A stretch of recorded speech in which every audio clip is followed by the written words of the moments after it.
നമസ്കാരം. റാഫ്റ്റർ ഫുട്ബോളിലേക്ക് അവർക്കും സ്വന്തം ഫിഫ വേൾഡ് കപ്പിൻ്റെ ക്വാർട്ടർ ഫൈനൽ മത്സരത്തിൽ ഇന്ന് സ്പെയിന് കളിക്കാനിറക്കുകയാണ്. എതിരാളികൾ ബെൽജിയമാണ്. രാത്രി ഇന്ത്യൻ സമയം 12:30 ആ കളി. ആ കളിക്ക് മുന്നോടിയായി നടത്തിയ പ്രീ മാച്ച് പ്രസ് കോൺഫറൻസിൽ സ്പെയിനിൻ്റെ coach Luis de la ഫ്യൂണ്ടെ Lionel മെസ്സിയുടെ കളിയെക്കുറിച്ച് കുറച്ച് കാര്യങ്ങൾ പറയുന്നുണ്ട്. ഇപ്പോഴും അദ്ദേഹം കളിക്കുന്ന ഒരു 19-കാരനെ പോലെയോ അല്ലെങ്കിൽ ഒരു 23-കാരനെ പോലെയോ ആണ്.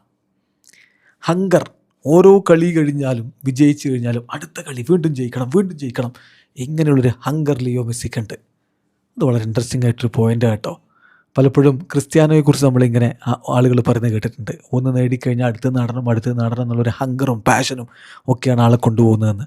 മെസ്സിയും അങ്ങനെ തന്നെയാണ്. അല്ലെങ്കിൽ പിന്നെ മെസ്സി എന്നോ കളി നിർത്തണ്ടേ, വേൾഡ് കപ്പ് നേടി, 8 ബാലൻ ഡി ഓർ നേടി.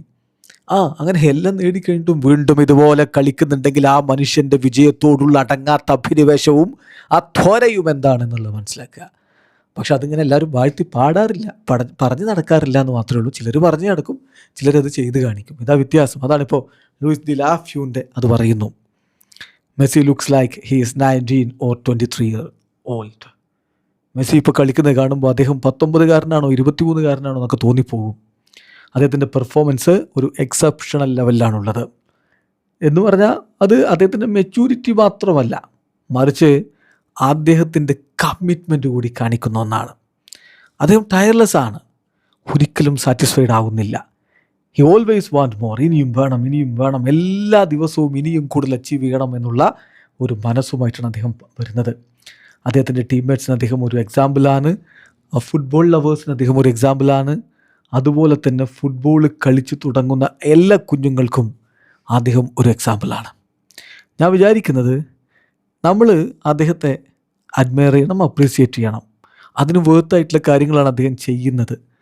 ഇപ്പോൾ അദ്ദേഹത്തെ പോലൊരു പ്ലെയർ, അദ്ദേഹത്തിന് വീണ്ടും കൂടുതൽ കാര്യങ്ങൾ ചെയ്തുകൊണ്ടേയിരിക്കണം, നേടിക്കൊണ്ടേയിരിക്കണം. എൻ്റെ ഒരു അഭിപ്രായത്തിൽ ഒരാൾ വർക്ക് ചെയ്യാൻ റെഡിയാണെങ്കിൽ, ആ വർക്ക് അദ്ദേഹം തുടർന്നു കൊണ്ടേ പോവുകയാണെങ്കിൽ, ആ വർക്ക് അദ്ദേഹം അവസാനിപ്പിക്കാൻ തയ്യാറാവുന്നില്ലെങ്കിൽ അയാൾ ലക്ഷ്യങ്ങളുടെ തൊട്ടരികിലെത്തി നിൽക്കും.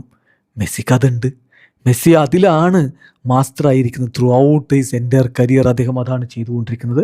പക്ഷേ even today after everything is already accomplished, അദ്ദേഹം വീണ്ടും അത് പ്രൂവ് ചെയ്തുകൊണ്ടേയിരിക്കുന്നു എന്നുള്ളതാണ് ഏറ്റവും ഇമ്പോർട്ടൻ്റ് ആയിട്ടുള്ള കാര്യം. So congratulations and thank you for being such an example, especially for the young footballers എന്നുകൂടി ലൂയിസ് ഡി ലാ ഫ്യൂണ്ടെ പറയുമ്പോൾ ആ വാക്കിലുണ്ട് ലിയോ മെസ്സി എന്താണെന്നുള്ളത്. വീഡിയോ അവസാനിക്കുന്ന ഫുട്ബോൾ ലോകത്തെ കൂടുതൽ വിശേഷങ്ങളുമായി റഫ്ലക്സ് എടുത്താം.